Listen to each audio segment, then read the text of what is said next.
Okay, good afternoon. So today we are going to talk about something new, which is externalities. In last class, we have discussed about the markets, efficiency, and we say that there are one of the factors that lead to inefficiency is externalities and public goods. So today we are going to talk about those externalities, what they are.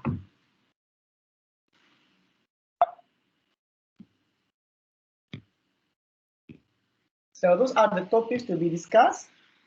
So today we are going to discuss about externalities and ways of connecting market failure. And next week we discuss stock externality and externalities and property rights. So what does it mean externalities? So externalities arise between producers, between consumers, or between both producers and consumers.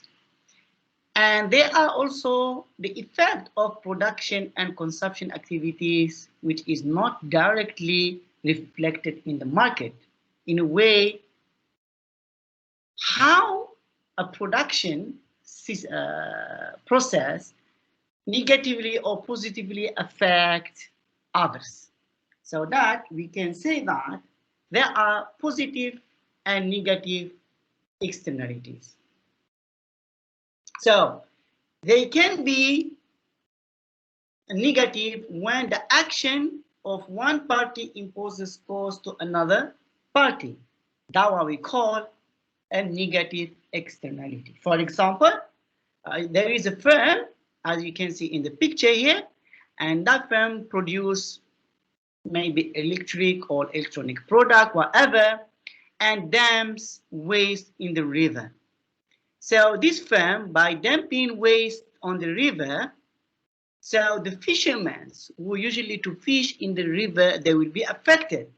The more waste will be dumped in the river, the less fish will be. So that reducing in the fish, therefore it will be the cost that imposed on those downstream, on those fishermen.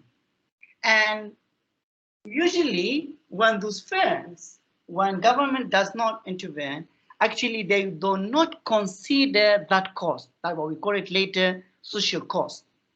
So this is an external or negative externality. But also could be a negative when the action of one party benefit from another. And you can see here, for example, you bought a house. I think I already explained last week about that. And you have a neighbor and he did this beautiful landscaping, flowers, in this neighborhood area. So actually the cost is bear by only by this individual, but his action actually benefited the whole neighborhood. So maybe because of that action, your price or your house price, market price would increase because the area is very clean, beautiful.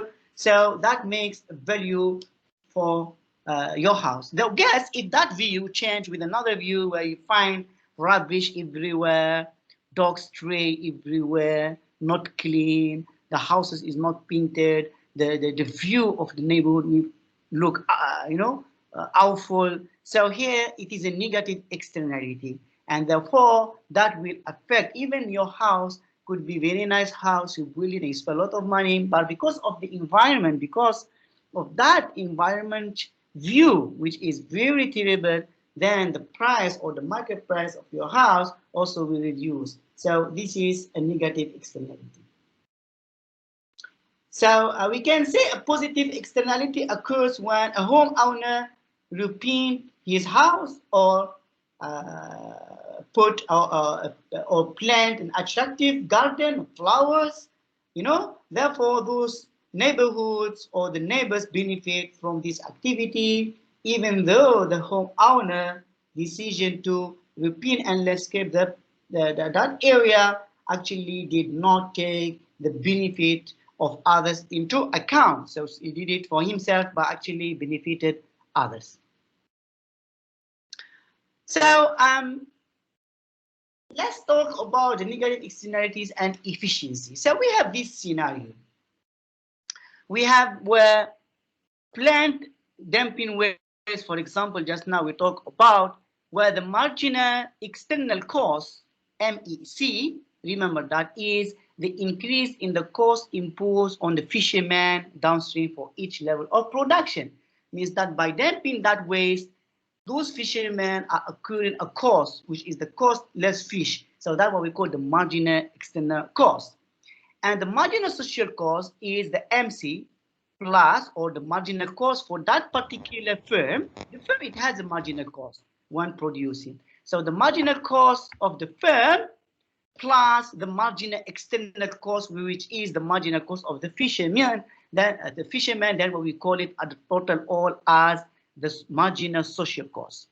So now we can show that the competitive market firm decision and the market demand and supply curve, and we can see in the graph later. So we can assume that the firm has a fixed proportion production function and cannot alter its input combination. It means that the only way to reduce waste is to reduce the output. Okay, in order to reduce waste, the firm must reduce the output, means that produce less. And the price of, let's say, steel that firm producing, let's assume the firm producing steel, and the quantity of steel initially produced as the intersection of supply and demand, since we assume the firm is in a competitive market. So we will have the price of the firm is a price taken. And let's see here. So this graph show us this scenario. So you can see here, the firm will produce at Q1 and P1, and where the supply interact with the demand. In a competitive market, if you remember, we say the supply actually is the marginal curve. And here, when we have many firms, and here, when we have a single firm. So at the right side, we're talking about the whole industry. That means there is so many firms. At the left side, where I'm talking about only one firm, that firm that dumping, waste to produce steel. So you can see at the left side, it shows the production decision of a steel plant in a competitive market. And in the right side, shows the market demand and supply curve, assuming that all steel plants generate similar externalities. We assume those firms, all of them generate similar externalities, means that polluting. So also we assume that because the firm has a fixed proportion production function, it cannot alter its input combination, which is just now we explained it. We say that the only way to reduce the waste is to reduce production or the output. So we can now analyze the nature of externality under these two circumstances.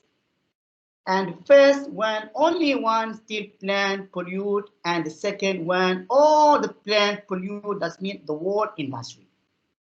So as you see in the right side, the price of steel is P1 at the intersection of the demand and the supply curve. And in the left side,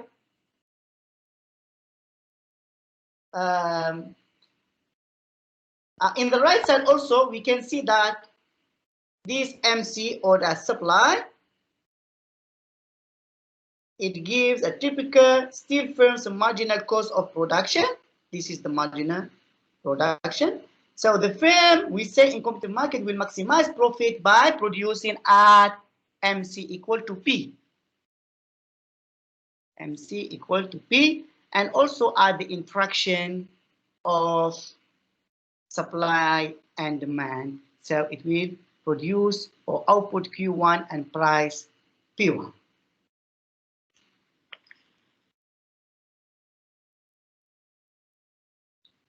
So if you can see here, when the firm output changes, the external cost imposed on the fisherman downstream also change. If produce more, if the output more, the external cost that those fishermen will bear is huge. If the firm produce less, the external cost for those fishermen will be less. So this external cost is given by what we say the marginal external cost, which is MEC. Okay? Let me put all.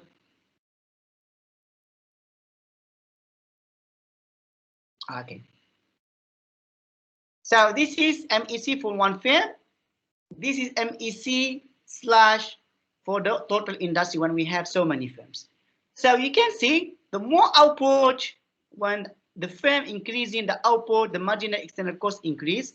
And the same here for the industry. When the industry producing more steels, the external or the marginal external cost for fishermen also will increase. That is very clear.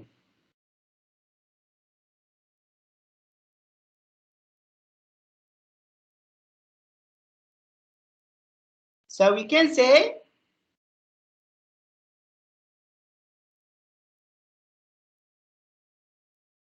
what is here, suppose the equilibrium, if we take it from the social point of view rather than from the firm's view. Because as I say, if you take it from the firm view, the firm will produce at MC equal to P at here, Q1, correct? So the industry also will all produce at MC equal to P or equal to the demand and at P1 here. So here we can see the quantities is Q1 for the big Q1 for the industry and small Q1 for the firm. But the price is the same because we say the firm is price taker, because remember this is a perfect competitive market. But when we take social cost in or social view in consideration, actually, the firm should not produce at Q1, where it should produce at Q star. Because why? The firm, if produces too much output, if does not consider the social cost, so the efficiency level of the output is the level at which the price of the product is equal to the social cost. So once we consider the social cost, then the firm should produce where the P equal to the marginal social cost. We say the marginal social cost equal to the marginal cost of the firm plus the marginal external cost for the fisherman. So this plus this equal to the marginal social cost, and therefore the firm will produce at Q star with P1. So without incorporating the social aspect or the social cost aspect, usually the firm is producing too much. But when we consider the social cost, the firm should produce less than Q1 and produce Q star, and the same for the whole industry. If does not consider the social cost, the industry will produce when the marginal cost or the supply interact with the demand and produce at Q1 at P1. But once we consider the social cost, which is including the marginal external cost plus the marginal cost, which is called the marginal social cost, then here the industry as a whole should produce an output of Q star rather than Q1.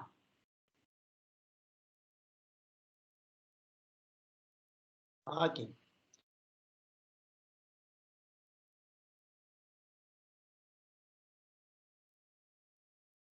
So you can see here, in this example, each unit of output results in some effluent being dumped or emission being dumped to the river. The more the output, the more you produce, the more the marginal external cost, the more pollution. Whether we are looking at one firm pollution or at the entire industry, the economic here in this case is inefficiency, is the excess production that results in too much effluent being dumped in the river or pollution dumped in the river. And the source of the efficiency is the incorrect pricing of the product. Why? Because here, when firm take the price from the market, okay, so when the firm does not consider the social cost produced where the marginal cost equal to the price at Q1. But when we take in consideration the social cost, so in the industry, the equilibrium will not be P1, but will be P star. Why? Because the interaction will shift from this, where demand interact with MC slash to including social cost to here, this point. So the new equilibrium will be the demand interaction with the marginal social cost rather than the marginal cost only. Then we will have Q star with P star. Therefore, without considering the negative externality, actually, the output is higher and the price is lower. When considering the negative externality and social cost, the output is less and the price is higher. So we can see the source of efficiency is the incorrect pricing of the product. The market price one in this figure is too low compared to the P star. Because why? That P1 actually it reflects the firm's marginal private cost of production, but does not include the marginal external cost. So when we add the marginal external cost in plus the marginal cost of the firm, we will have the total marginal social cost, and therefore we will have a new pricing which is higher than the original one. So only at the higher price of P star will this steel firm produce the efficient level of output, which is Q star.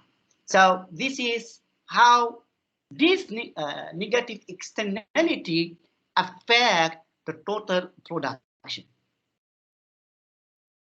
So now here we can see also something. You may ask, what is the cost to the society of this inefficiency when producing at Q1 or when, yes, at Q1 with P1? What is actually the social cost? So remember that for each unit produced above the Q star, okay, the social cost is given by the difference between the marginal social cost and the marginal benefit. Marginal benefit in this case is what? In competitive market is the demand. Demand curve, this. We call it the marginal benefit or the marginal revenue. If you go back to Microeconomics 1 and study again about the 4 types of the market, you will remember that. In the competitive market, the demand curve is the marginal benefit or the marginal revenue. So if you can see, the aggregate social cost here in this graph in the right is this shaded area between MSC, the marginal social cost, demand curve or the marginal benefit curve, and the output Q1. So this shaded area, what we call it, is the marginal or the cost to society. So when we move from profit maximizing to socially efficient output, profit maximizing is here at Q1. Socially efficient output is Q star. So when we move from Q1 to Q star, firms are worse off because why? Because this firm, they may have less profit. Since producing less, they may have less profit. Remember, revenue equal to the price times quantity. So the profit is the revenue minus the cost.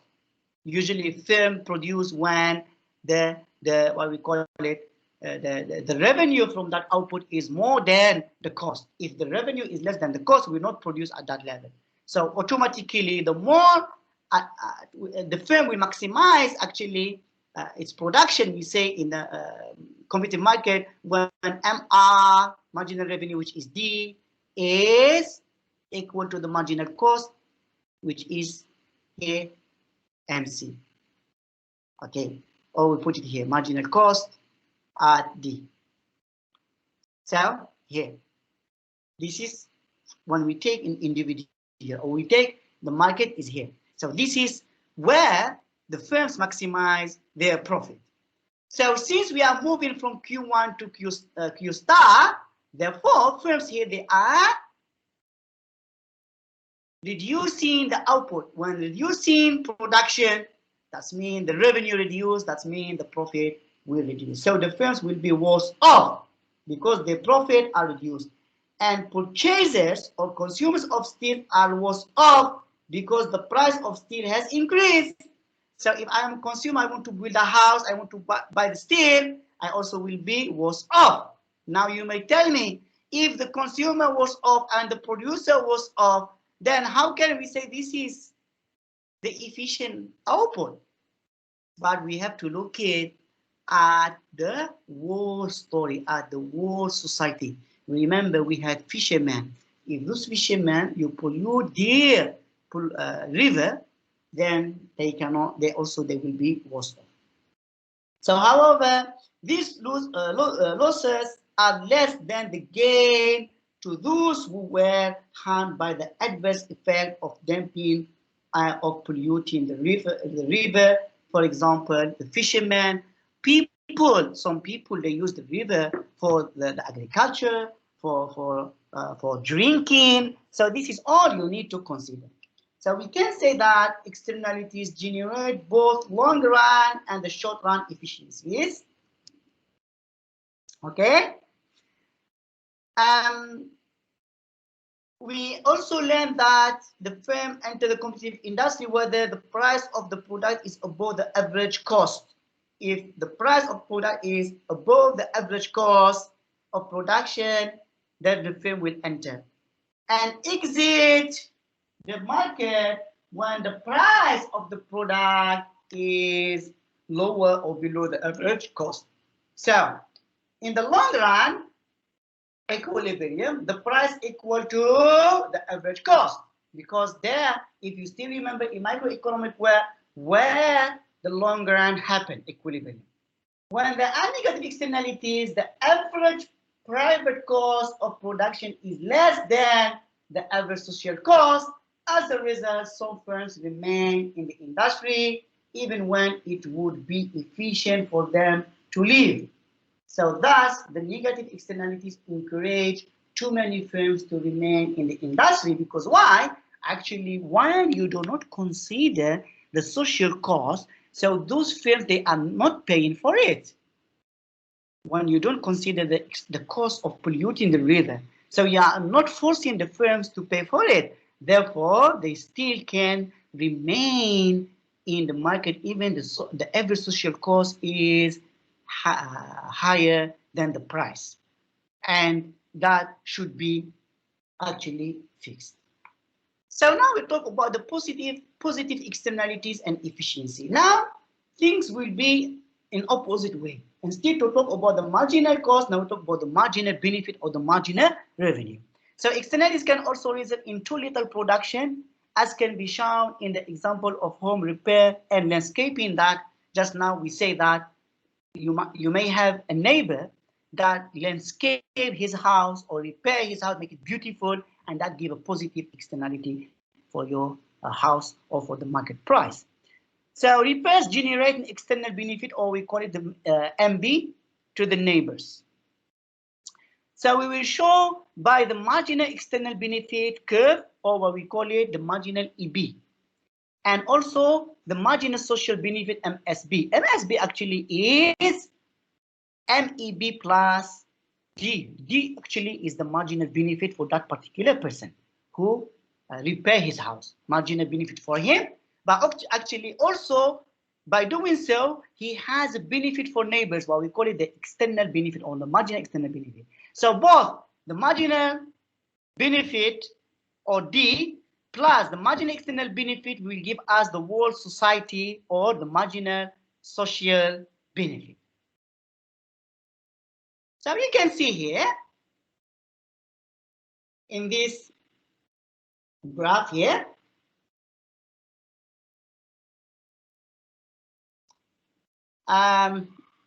actually this guy usually will repair the level when the marginal cost maximize his profit, when the marginal cost interact with the marginal benefit, MB or D, the demand.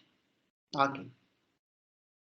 So we can say here the efficient level of output here should be is Q star rather than Q1. So why here? When there are positive externalities, the benefit of repair to neighbors, the marginal social benefit MSB are higher than the marginal benefit of D, or the marginal benefit, of course, because MSB equal to D plus MEB, so it will be higher. A self interseated homeowner invest at Q1 actually in repair. Why? But we have the efficient level of repair is Q star is higher. Suppose the efficient level is Q star, but he stopped only at Q1. This is what we call a higher price P1 discourage the repair. Let's see that. Let's see that. So I say the efficient level of output supposed to be at Q star, where the marginal social benefit of an additional repair is equal to the marginal cost of those repairs. So the marginal cost, it will not change, remember, because we are not having a negative externality. We have a positive externality, right? So we are not affecting others negatively. So the marginal cost is MC, but the marginal benefit will increase.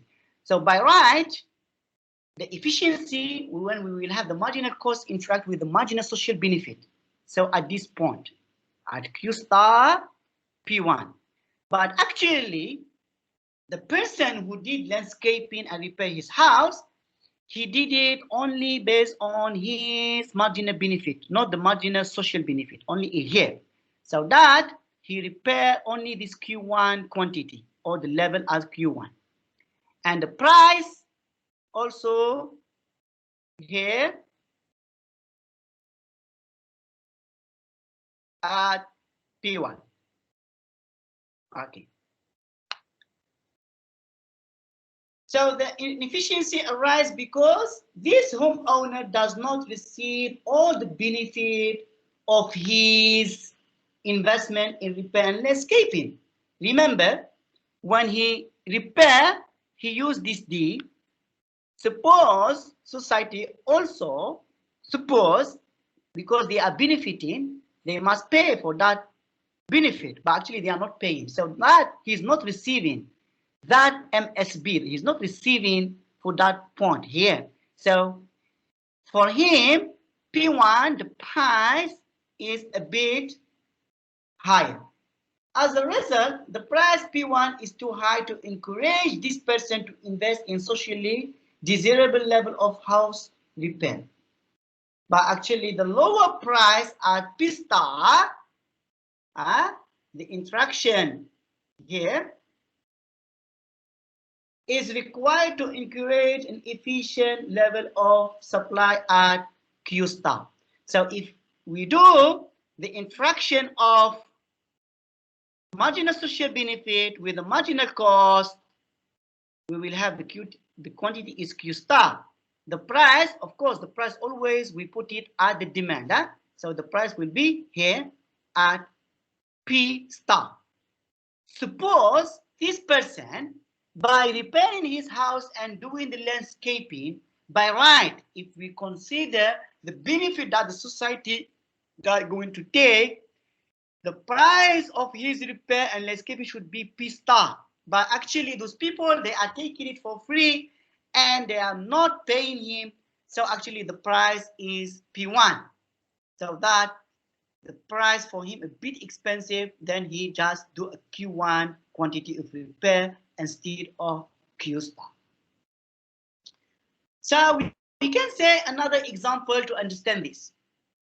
For example, in research and development, a company do a lot of research and come to invent a new product. If the company has a patent, okay, has a patent, like for example, when Apple invented smartphone or iPhone, it has a patent. So if the company has a patent, then others, they want to use this technology, actually, they must buy. There is a cost. But what happened? Samsung could imitate Apple technology. However, it has its resources. Samsung bought the iPhone. They look at it, the technology. They got the technology and produce a Galaxy. So here the technology is imitated. Therefore, it become like a marginal social benefit, a marginal external benefit. Actually, Apple is not benefiting from it, and therefore the production for Apple is reduced. Supposed to be at Q star, it become as Q1, because those companies actually they are imitating the technology for free. So this is for the external benefit. Now we come to another very interesting topic, is that what are the ways that we use in order to correct for this market failure. We say market failure because if you see here, actually we are producing not in the efficient level or the efficient output level. We are producing in inefficient output level. If we have positive externality, we are producing less. If we have negative, we are producing more, suppose what to produce. So both cases, negative or external, negative externality or positive externality, actually both of them lead to the market failure. Means that we produce or the output are inefficient. So how can the inefficiency resulting from the externality be remedied if the firm that generates the externality has a fixed proportion production technology? Means the firm has a technology to reduce that externality. Let's say we talk mostly on negative externality rather than the positive externality. So the externality can be reduced only by encouraging the firm to produce less. That's what we say, right? So, but fortunately, most firms also can substitute for this among inputs in the production process by altering their choices of technology. For example, you ask a firm, hey, you are producing too much smoke. I should give you a tax. You have to pay 5 ringgit for each liter of emission or meter cube of emission, whatever unit. The firm found, for example, that tax is very expensive and can reduce that emission by developing a technology that cost the firm is only maybe $2 or 2 ringgit. So the firm will develop that technology. For example, a manufacturer can add a scrubber to its smokestack to reduce emission. And actually, this is what many of the firms they do. And where they need to the smoke, they will put one machine there. It convert the CO2 or the smoke or reduce it and put it as a powder or whatever. Then they will discharge it. So they will reduce the smoke. So let's here the assumption we say the market failure in is pollution. Output decision and emission decision are independent. Firm has chosen its profit maximizing output level, and the marginal social cost is the marginal social cost for emission, equivalent to the marginal. Okay, here there's one thing that I would like you to concentrate with me. we assume that the marginal social cost MSC is equivalent to the marginal external cost. Means that we are going to assume that the marginal external cost is equal to the marginal social cost both together. Or in a way, we assume that, for example, the marginal cost for the firm is 0. So it's the marginal social cost equal to the marginal external cost. So the upward sloping because of the substantiality increase in harms as pollution increase, so that the marginal social cost will be upward increasing. The more you produce, the more output, the more pollution, the more social cost will increase. Also, the marginal, also here we have MCA is the marginal cost of abating emission. Abating, that means reducing the emission. Consider a firm that sells its output in a competitive market. The firm emits pollution that damage the air quality in the neighborhood. The firm can reduce its emission, but only at a cost. That cost, we call it the marginal cost, or the marginal cost of abating emission. So each additional cost to the firm of controlling pollution, and it is also a downward sloping because when emissions are high, little cost to controlling them, and large reduction requires costly changes in production process. So let's see this in the graph.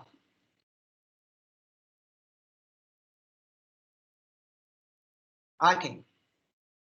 So in this graph, it will illustrate this trade-off between producing too much output and having what we say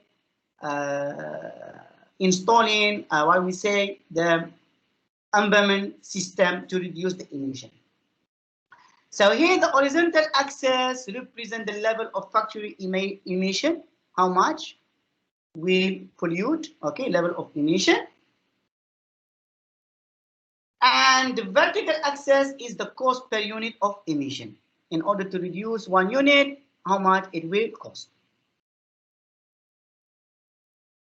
So let's make it simple. We assume that the firm's output decision and its emission decision are independent, and that the firm has already chosen its profit maximizing output level. So if I ask you where the firm will choose its maximizing output level, you should know. So the firm is therefore ready to choose its preferred level of emission. In that case, based on this, the level of output that the firm is willing to produce, then it will decide how much emission, or calculate how much emission we will also produce. So the social cost curve represents the increased harm associated with the emission. So I say marginal social cost, in this we use it interchangeably, or we put it as the same. When I talk the marginal social cost, I'm talking about the marginal external cost.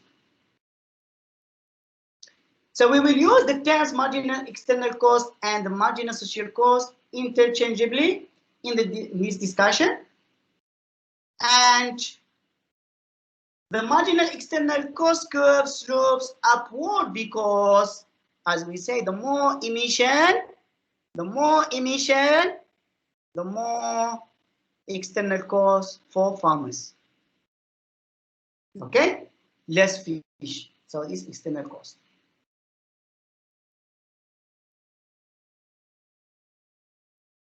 Also, so because our here emphasis will be on reducing the emission from the existing level, so we can find it useful to read this marginal external cost graph from the right to the left. From here, the right to the left, from here to here. Okay. So we say that from this perspective, we see that the marginal external cost, this MEC, associated with a small reduction in emission from the level of 26 units. Okay, once polluting 26 units. Okay, the marginal external cost is associated with a small reduction in emission from that. So come from here, it's only little. From here to here, only little. And here the firm starts at polluting at 26 units, which reflect the incremental benefit of reduced emission here from 26 units.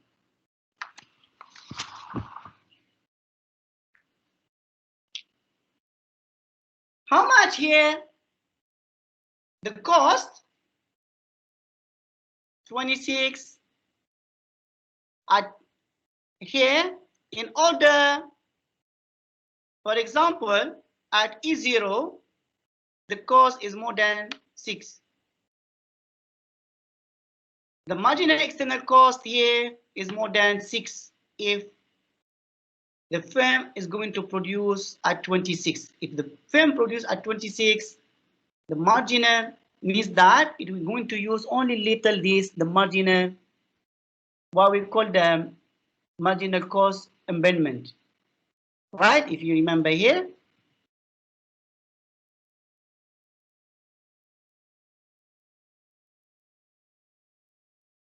MCA is the marginal cost of abating the emission.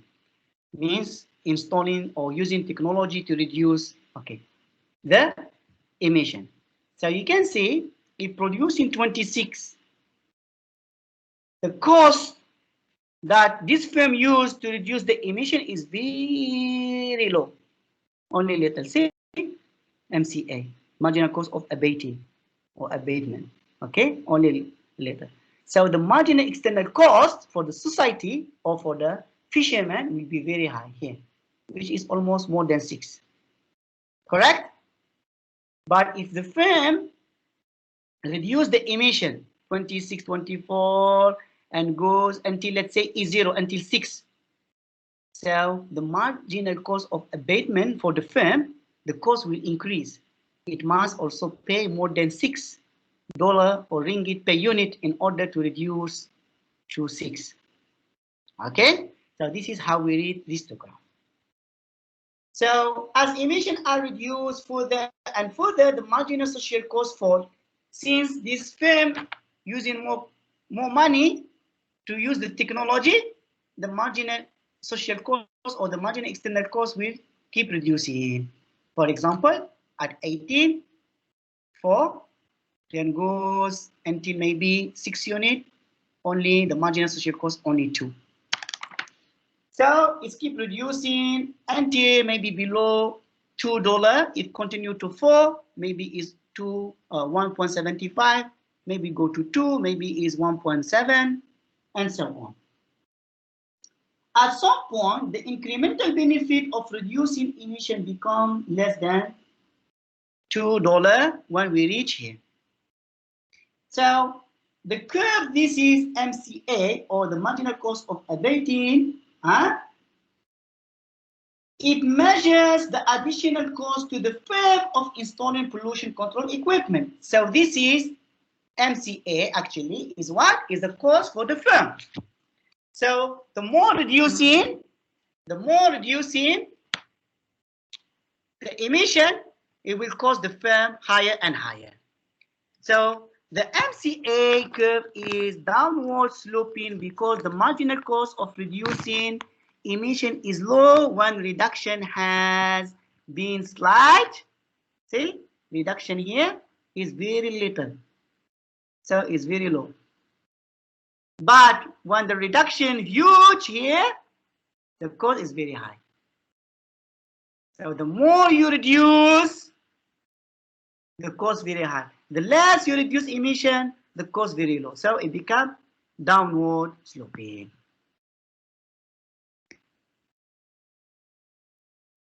So as we also, we say with the marginal external cost curve, we read the same.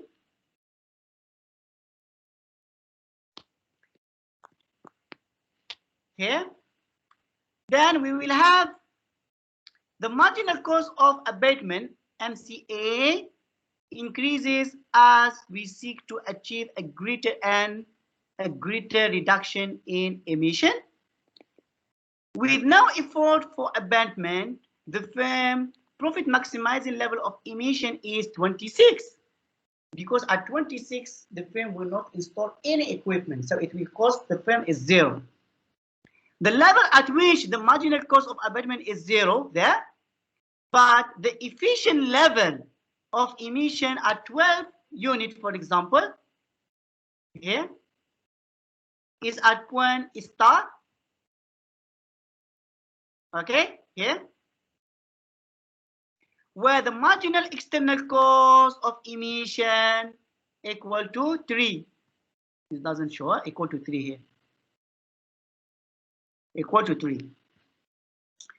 And this is also equal to the marginal cost of abating emission.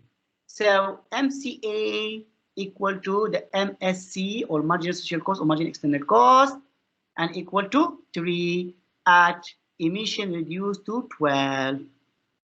So we can see that if emission is lower than star, says E0, the marginal cost of abating emission is $7, take 7.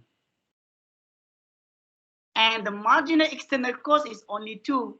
So the marginal social cost also only 2. That means people will be affected less negatively, yeah? Which this means that the marginal cost of abating, or the firm cost to reduce emission, is greater than the social cost or the marginal external cost. So emissions here, therefore, are too low relative to the social optimum. Here, if the firm reduce at E0, actually we are producing also less output, and also we are in inefficiency, which is not here. However, if the level of emission as E1, here we will have the marginal external cost of emission is 4, and the marginal cost of abating is maybe 1.5 or maybe 1. Maybe let's say 1, only 1. And here we say the emissions are too high, and therefore also we say that we are not in the level of efficiency.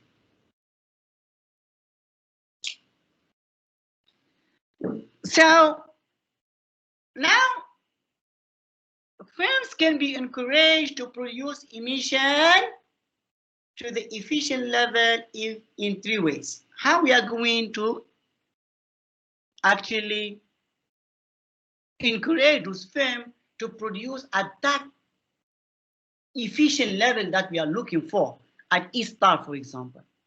We use either emission standards, emission fees, or transferable emission permits. Let's go and study them one by one.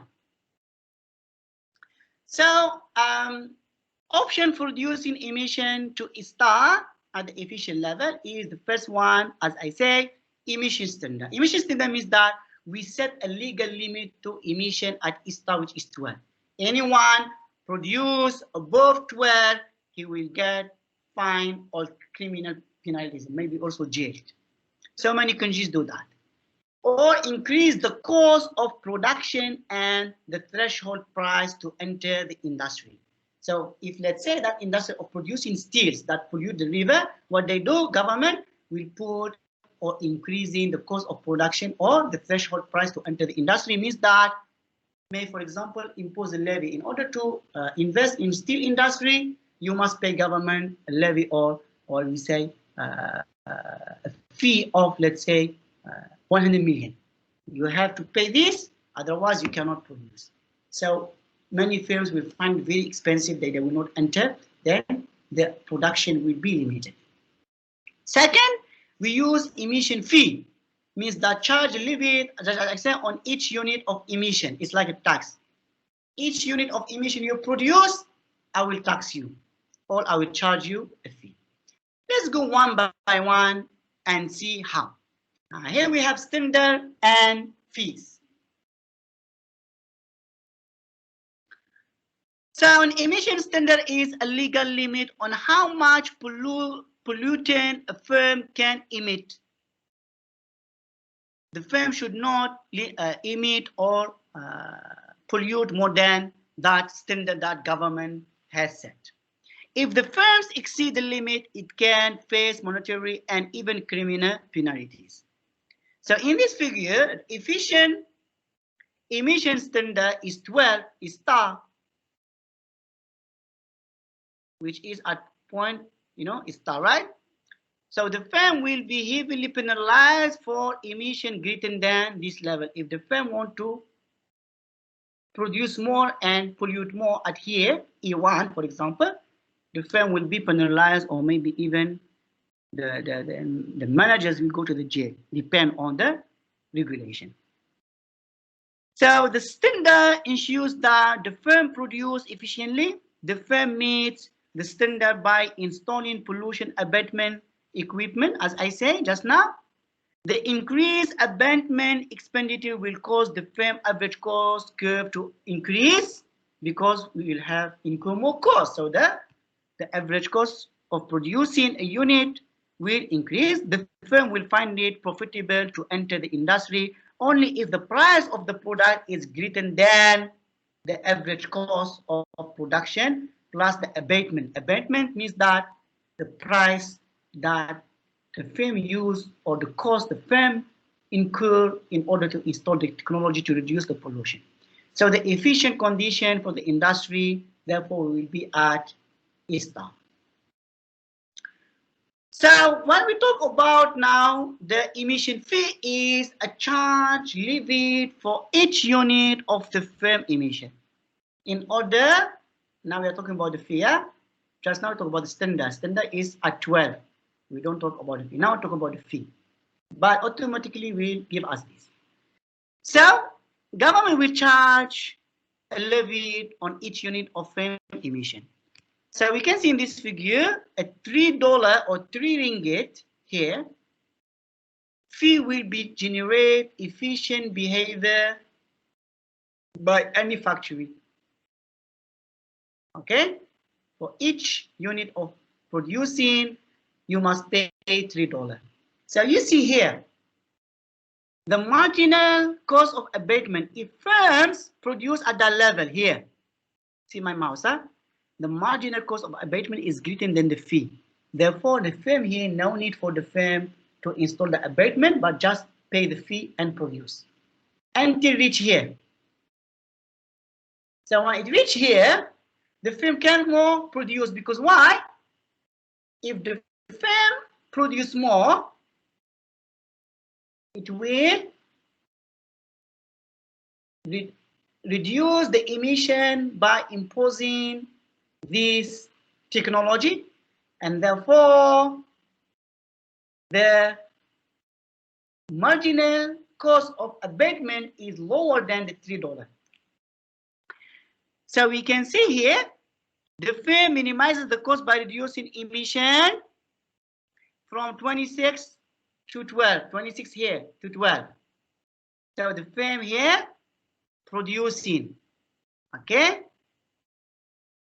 by minimizing the cost, because the marginal cost of abatement is very low compared to the fee. So if in order to want to see that why this happened, see, you can see here that the first unit of emission can be reduced from 26 to 25, from here to here. Okay, it is cost very little. See the cost, even not even maybe 0.5. But if you want to pay the levy, is $3. So we can say the marginal cost of additional abatement is close to 0. So for very little cost, therefore, the firm can avoid paying the $3 per unit fee. In fact, for all levels of emission above 12, the marginal cost of abatement is less than the emission fee. Thus, it pays to reduce the emission. But below 12 units, from here to here, you can see the marginal cost of abatement is higher than $3. the marginal cost of abatement is greater than the fee, in that case, the firm will prefer to pay the fee rather than further reduce the emission or install that technology to reduce the emission. So it will therefore pay the additional fee given by the yellow, this shaded rectangle, and incur a total abatement cost of this blue shaded triangle under the MCA, or the marginal cost abatement. So this in order to produce. So this cost is less than the fee that the firm would pay if it did not reduce emission at all. So this is, here we talk about standard and fees. Also, we have another assumption for policymakers have asymmetric information, and the administrative costs require the same fee or standard for all firms. For example, let me tell you where to use standard or fee. For example, in the United States, it is very known that they use the standard to regulate emission. But in Europe, like in Germany, usually they use the fee, and they success in doing so. So which method you use is depend on your philosophy, or depend on the way you structure it and how much benefit you get. So the relative advantage of standard and fees method will be depend on the amount of information available to policymaker and the actual cost of controlling the emission. So here, these two assumptions, we say policymakers have asymmetric information, administrative costs require the same for all. So assume we have two firms, same marginal social cost curve, different marginal abatement cost curve. So we have here MCA 1 and MCA 2 for these two firms. Then emission fees are preferable to standard in this case. When we want to reduce the total emission by, for example, 14 units, we use emission fees. The cheapest way to do that is for firm 1 to reduce by 6 and firm 2 by reduce by 8 units. Let's see it here. So that you will see it here. Okay.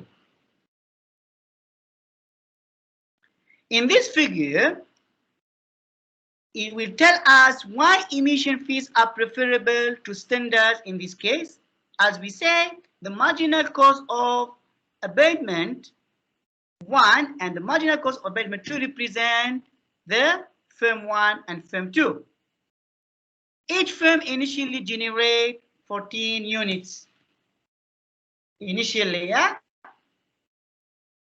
If we don't count the cost of emission, they like to produce here and generate 14 emission. Suppose we want to reduce the total emission by 14 units. From here, we reduce it half. 14 plus 14 is 28. We want to reduce it to, let's say, 6 and 8 is 14. Okay.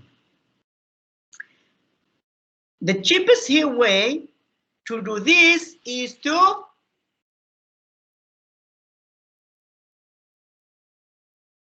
ask firm 1 to reduce emission by 6 units for firm 1, or firm 2 by, firm 1 by 6 units from 14 to 8. So 1, 2, 3, 4, 5, 6. Read in this way, because from 0 to 8, that means it is polluting. So in order to ask her to reduce, that means reduce from 14 to 8. That means reduce by 6. And ask firm 2 to reduce by 6 units. And in this case, with this reduction, both firms had the marginal cost of abatement of $3 See, MCA1 equal to MCA2 equal $3. But if let's say, what happened if the regulatory agency asks both firms to reduce the emission by 7 units? Means that both of them, they go from 14 to 7. So firm 2, the marginal cost of abatement is 2.75, and the marginal cost for the first firm of abatement is 3.75. Or in this case, firm number 2 has less marginal cost of abatement. Firm number 1 has high level of cost of abatement. So this cannot be cost maximizing because the second firm can produce emission more cheaply than the first. And we say that only when the marginal cost of abatement is equal for both firms will emission be reduced by 14 units at a minimum cost. So if here we want to reduce ask each firm to reduce to 7, so the marginal cost of abatement will be very high. 2.75 plus 3.75, that means 3, 5 plus 77, 6.5, if I'm not mistaken. But if we ask firm number 1 to reduce by 6, firm number 2 to reduce by 8, the marginal cost of abatement will be 3 plus 3, 6. 6 is less than 6.75. So we can reduce at 7, both of them here, but the marginal cost of abatement will be higher. So in order to reduce or to come to the efficient level, or to reduce it to 7 with the minimum cost, so better we will ask firm 1 to reduce by 6 units and firm 2 to reduce by 8 units. So now we can see that why, as we say, a $3 or ringgit fee method is much better than when we have a standard of 7. We say when government impose a standard method, means that each firm cannot produce more than 7 emission. But you can see for firm 1, the cost to reduce the emission to 7 is 3.75, and the cost for the second firm to reduce the emission to 7 is 2.5. So this will give us 6.25, which is greater than if we use the 3 ringgit or $3 fee method. Because when we ask or when we impose a fee, then the firm automatically, firm 1 will be reducing from 14 to 8, will reduce 6 units, and firm 2 will reducing from 14 to 6 to reach that level, and we produce only 6 and reduce 8. So 6 plus 8 is 14, which is the emission level that we would like also to reduce if we use the standard 7. 7 plus 7 is 14. So you can see when applying the fee method, it will also lead us to reduce the amount of emission by 14, which is the same that if we apply a standard of 7 for 2 the firms, 7 plus 7, 14. But only the difference when we're using fees method, the cost of reducing emission is less than when we're using the standard method. So we can say that the fee method is much preferable to the standard method. So you can see here, this is the shaded area in purple is the firm 2 reduce abatement cost, and the orange one is the increased abatement cost for firm 1. And automatically you can see this is greater than this. Firm 1 include higher cost. Advantage of fees. When equal standard must be used, fees achieve the same emission abatement at lower cost. we can say here, in general, we say that fees can be preferable to standard for several reasons. First one, we have one standard must be applied equally to all firms. Fees achieve the same emission reduction at a lower cost. Second, fees give a firm strong incentive to install new equipment that would allow it to reduce emission even further, because there is what we say no standard, no quota, then firm try to use that technology and reduce further and further emission.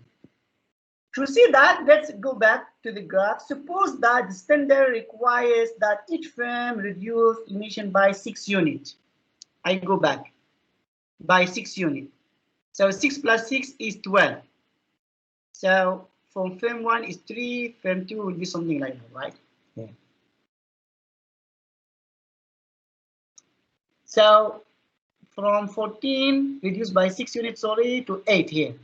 Not here. This is here. 1, 2, 3, 4, 5, 6. Yes, here. So what we can see here, firm 1 is considering installing, for example, a new emission device or technology that would lower its marginal cost of abatement from MC1 to MC2. This is for firm 1. Since it is profitable to install the equipment, try to buy the technology which is similar to the firm 2. And in order the cost will be here, should be only here, in order the cost will be 3, the cost should be only 2.40, for example. If the equipment is relatively inexpensive, the firm will install it because it will lower the cost of meeting the standard. But however, a 3 emission fee would provide a greater incentive to the firm to reduce emission. And with the fee, not only will, the firm cost of abandonment will be lower than 6 units of reduction, but also it will also be cheaper to reduce the emission by 2 more units, for example, from 6 to 8, from here to here. So it becomes more cheaper. Okay. So this is for these 2 points. Okay, done. Also, now we talk about another case, which is for the standard. We have this assumption. We assume that steep marginal social cost curve, when we have flat marginal cost for abatement, an emission fee of $8 would be efficient, but because of the limited information, fee is set at $7. First emission increase, and with steep marginal social cost, this will lead to a significant additional social cost. This we are going to see it here later. So let's see. Then we have, what if the standard is used and has the same percentage mistake? Standard set at 9 instead of 8, increase in social cost and decrease in abatement cost, set an increase in social cost in a smaller than with the fees. So let's see it directly here. So that one explanation for what we're going to do here. Okay. So when we examine here the case for standard, okay, we can see that the marginal extended curve, okay, is very steep,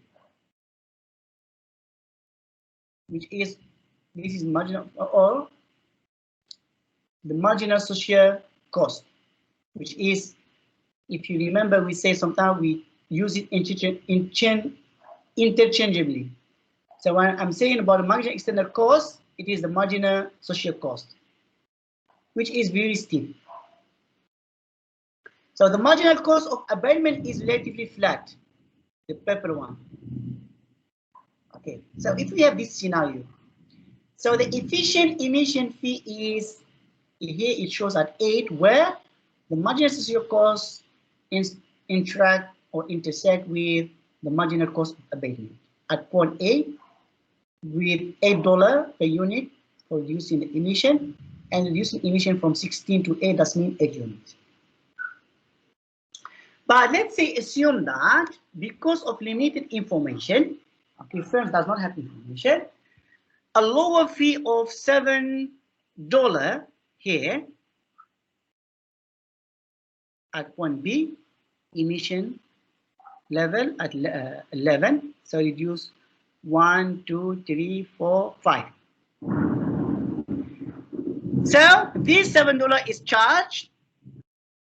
So we have this, the marginal cost of abatement curve is flat. Therefore, the firm emission will be increased from 8 to 11. See, a small reduction in the fee or fee per unit of emission, only one, lead to increase emission from 8 to 11, 8 to 9, 9 to 10, that means 3 units. Because why? The marginal cost of abatement is flat, and also the marginal social cost is steeper.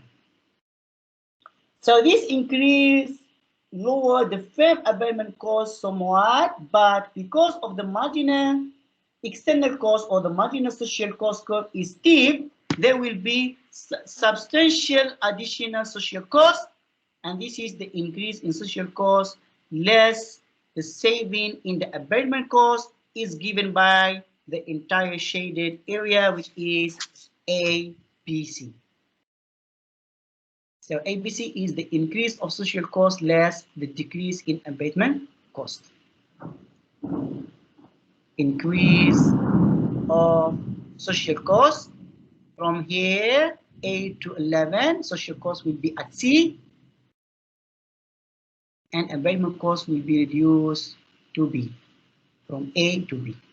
So A, B, and C, this is what we call it, is the increase in social cost less the decrease in abatement cost. So what happens if a comparable error is made in setting the standard?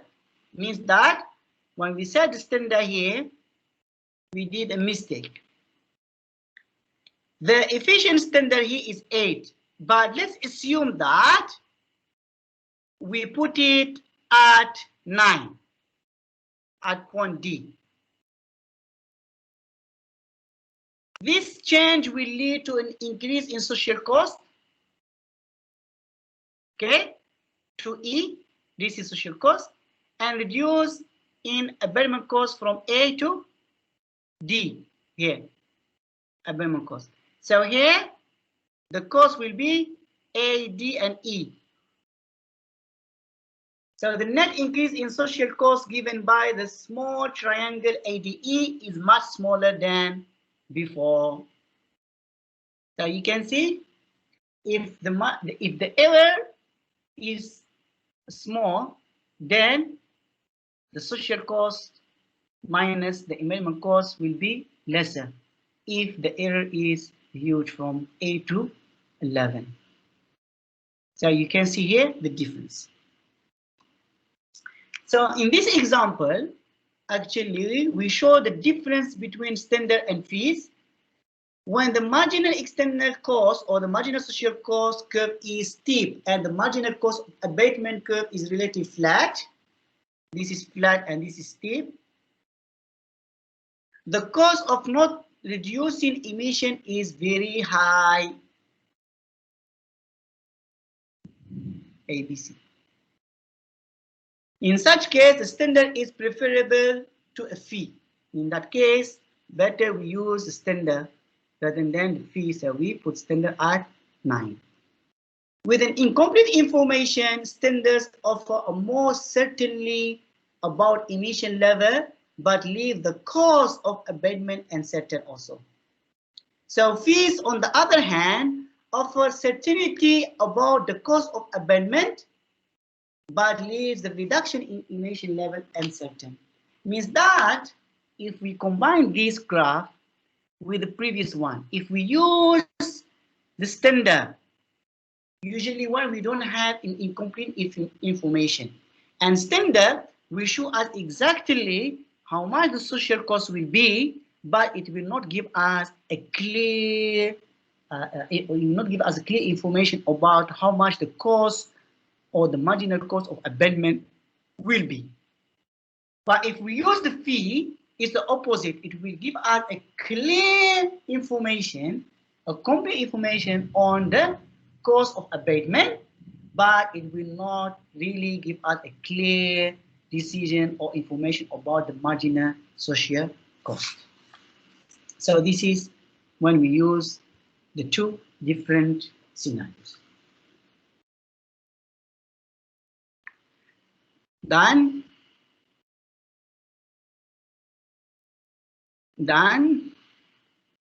So the preferable policy depends on the nature of uncertainty and the slope of the cost curve.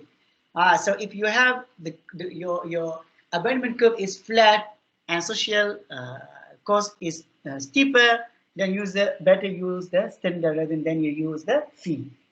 Okay. If you have more information or complete information about the cost of abatement, then better use the fee rather than the standard. So now we talk about another aspect, ways of correcting the market failure, which is transferable emission permits. So we will have a market for that. When firms have permits and they can trade those permits. Let's see how. So permits help develop a competitive market for externalities. Agency determining the levels of emission and the number of permits. Permits are marketable. They have price also. High cost firms will purchase permits from low cost firms. So let's say if you have two firms, one firm's the permit cost or the cost of abandonment is very high, better we purchase the permit from another firm. So we say that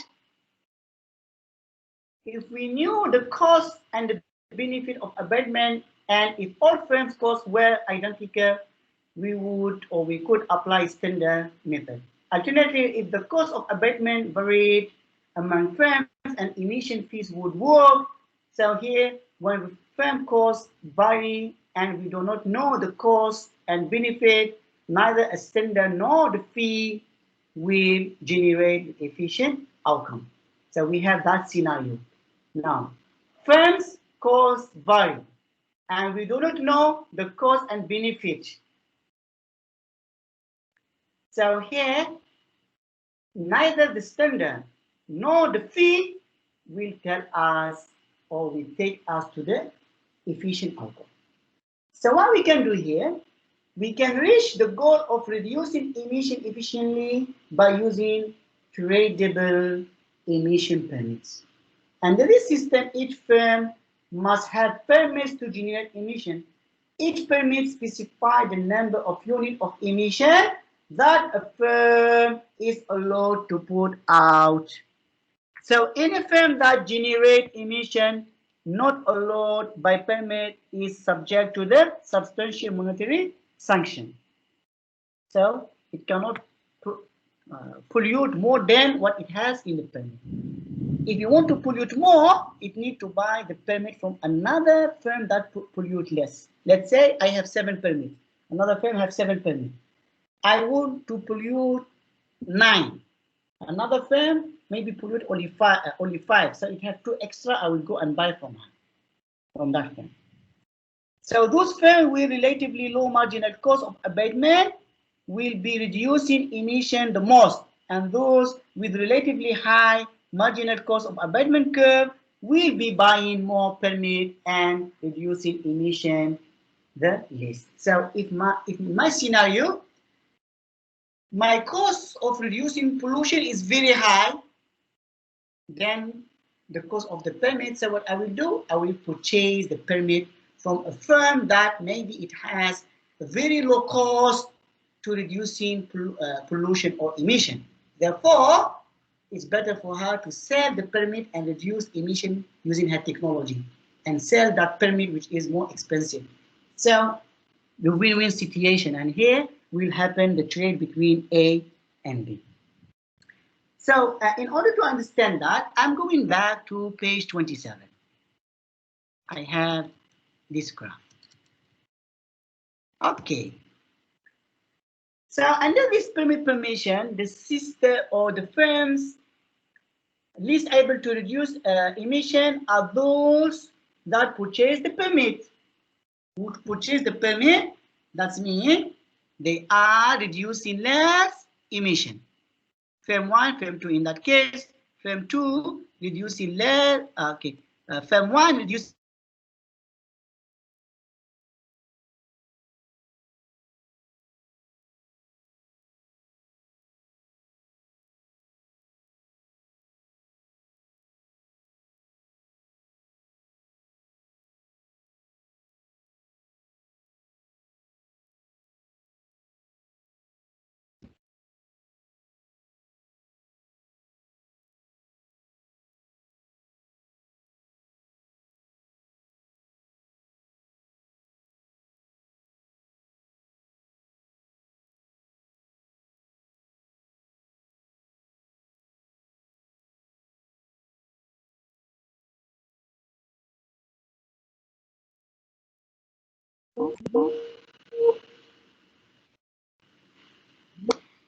Hi guys, sorry.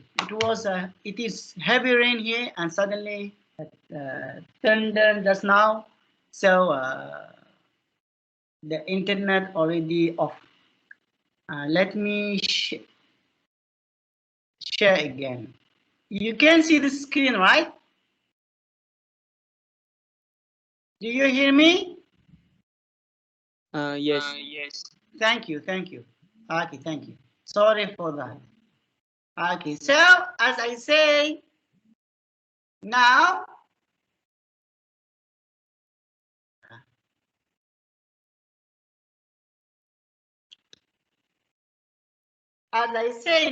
we have firm 1 and firm 2. If you can see in firm 1, it has a very high marginal curve of abatement, means that in order to reduce emission, the cost is higher compared to firm 2. So in that case, firm 2 will reduce more pollution, more units, and firm 1 will reduce only little. So in order, let's say, if they want to have 7.7, the firm 2 will sell, for example, one of its permits, maybe 1 or 2, maybe 3, whatever, how much it has extra. Suppose the two firms, as we say, were given the permit to emit only 7 units here. Okay. So firm 1 facing relatively high marginal cost of abatement, and it must pay 3.75 to reduce.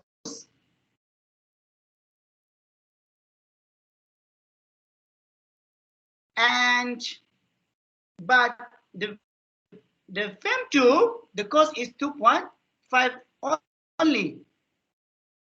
So here we can say firm 1 would pay up to 3.75 to buy permit for 1 unit of emission, since it costed 3.75. So if this firm can buy a permit from firm 2, let's say 3.5, which is cheaper than 3.75, is better. And firm 2, since the cost of reducing emission is 2.5 only, so it can sell, the permit is above 2.5. Let's say if say 2.6 is much better. So means that these two firms now they can trade between 1 unit of permit between 2.5 and 3.75, depend of the bargaining power between them. So firm, if there are enough firms and permit, a competitive market for the permit will be developed. In this case, let's say we have so many firms, so many permits, and here will be supply and demand. But of course, we will be also depend on that. 2 points. For example, another firm may be, let's say firm 3, MCA 3 here, the cost of abatement is only 2. Then that firm, it can sell at 2 above 2, but again another firm cannot sell at 2 because it is less than its cost. So it will happen here a market depend on the price and the unit of the permit is available. Otherwise, a firm will find it advantageous to buy more permits when the price of permit is less than the cost of abatement. The level of emission chosen by the government will be achieved at a minimum cost in this case. So even we have a standard, but since we allow firms to trade permits, then the cost will be lesser. So those firms with relatively low marginal cost of abatement curve will reduce emission the most, and they will sell the permit, and vice versa. So this is how we explain that.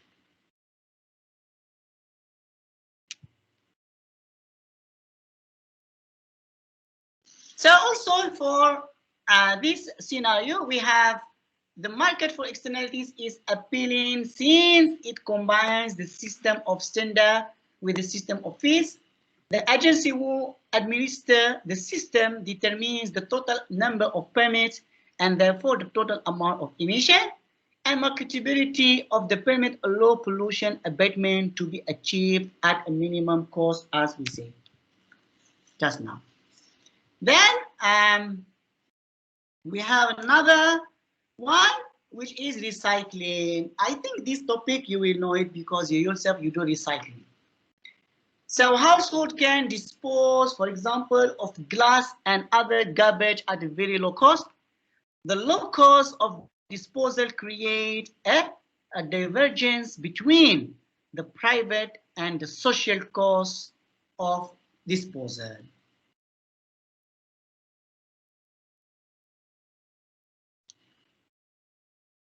Then we have, let's say, we have this scenario. We have the marginal private cost likely is constant for fixed amount of garbage. Social cost of disposal includes the harms to environment from littering and injuries caused by the litter. If you throw glasses on the street, we have two costs here. You make a mess, and maybe someone will injure himself of that glasses.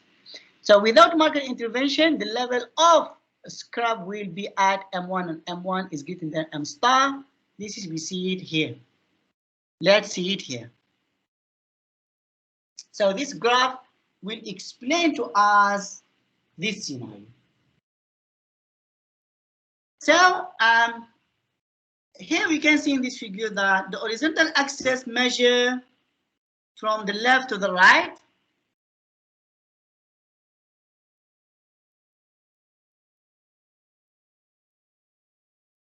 Okay. Why this is going to go? From the left to right, the level of scrap. 12, 8, reducing. Huh? So the horizontal axis measures from the left to the right the number or the amount of scrap materials or M that a household disposes up to the maximum of 12 units or 12 pounds per week. Consequently, the amount recycled can be read from the right to the left. This is the amount recycled from the right to the left and from scrap from the left to the right. As the amount of scrap disposal increase, the marginal private cost MC increase. The more you throw glasses on the street, more people will be injured, and this is a marginal external cost or marginal social cost or marginal external cost. So will increase. But at a much lower rate than the marginal cost of MSC, right? So the marginal cost for the household to throw the scrap increase the more, but the rate is lower than the social or the marginal social cost. The marginal social cost is greater than the marginal cost. So here recycling of containers can be accomplished by municipality or the private firms that arranges for collection, consolidation, and processing the materials. So the marginal cost of recycling is likely to increase as the amount of recycling grows. The more you recycle, the more cost increase. Okay. This is why, because we have collection, separation, and cleaning costs grow at an increasing rate of that scrap. So the marginal cost of recycling curve, MCR, is best read from the right to the left. We read it from the right to the left.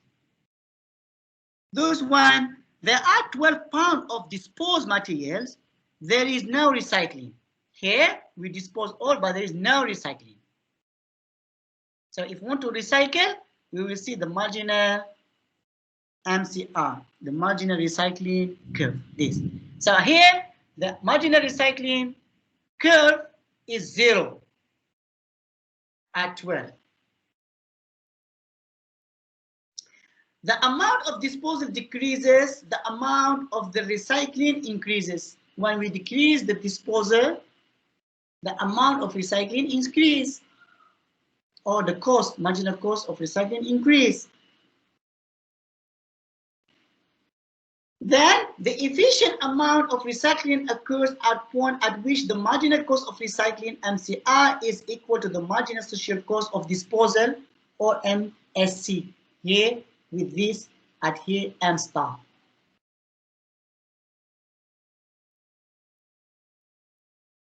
So, which is less than the amount that will rise in a private market at M. So if this firm does not consider the external or the marginal external cost to be included, then firm will scrap at M1 because the marginal cost of the firm intersect with the marginal recycling cost, and we have M1.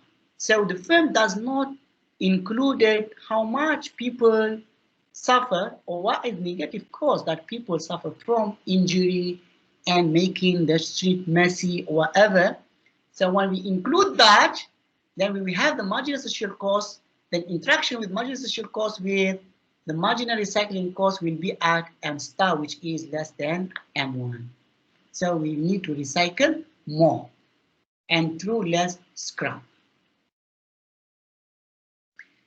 So why not we utilize a disposal fee in this case? So a disposal standard or even a transferable disposal permits to solve this externality. So if you're saying that in this case, okay, why we don't apply a levy or a fee for each scrap throw you must pay, or standard, each household must throw only that amount of that. So why? Because any of these policies can help in theory. Theory it can help, but it is not easy to put it in practice. Why? For example, a disposal fee is difficult to implement because it would be very costly for a community to sort through the trash and separate and then collect the glass materials. Also, the pricing and billing for the scrap disposal would also be expensive. So because the weight and the composition of the materials would affect the social cost of the scrap and therefore the appropriate price to be charged. So in order to impose this, the fee or the standard or market price, then in practical it will be is very difficult. So we are not talking about emission, we are talking about materials which is heavy. So how you are going to collect them, the cost of collecting them, separating them, then putting them in disposal, that should be higher, maybe much higher than the social cost, and it is not actually in practice is applicable. So now we talk about refundable deposit. which is, you know it. For example, in my country, we still have it until now. If you want to buy Coca-Cola, most of the time we use the glass. We still have the bottle of plastic, but they are more expensive. So if you buy the glass one, it's cheaper, could be to half of the price. Why? Because government want to encourage that. Why? When you go to buy, if you don't have glass bottle, you go and buy it, you pay deposit. Once you drink it, return the glass of the bottle and take your deposit. But most of us, we will have it at home. So I will have it, then I will go and buy a bottle of Coca-Cola, for example, or Sprite. I give him the glass bottle and he give me the fill one of Coca-Cola or Sprite. If I don't have it, then I will pay for it. After I return back to him, I will get my money back. So this refundable deposit. Deposit is paid when the bottle is purchased and then refunded when the bottle returned. Can choose the deposit to give a household incentive to recycle more. So we have that also. So many countries, I think last time in China, also in Bangladesh, in Africa, someone encourage household to give the plastic bottles and purchase from them, and he make with that bottle a boat, floating boat for fishing. In Europe, you take the recycled one, and you each time you go and put in the machine, you recycle it, you get point. That point can be redeemed in shopping. So deposit increases private cost of disposal.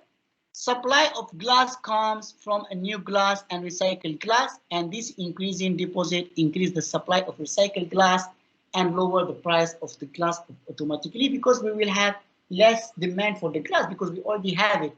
We just keep recycling it or using it again. So now we have this scenario where we have refundable deposit. In this graph, with a higher cost of disposal, okay, the individual will reduce disposal and increase recycling to the optimum social level of M star here. So how this work? Let's see. We have here a downward sloping market demand for glass container, which is the demand for glass container or glass bottle. And the supply of virgin glass, empty glass containers or bottle given by supply SV. Suppose the interaction supply with the demand, and we have it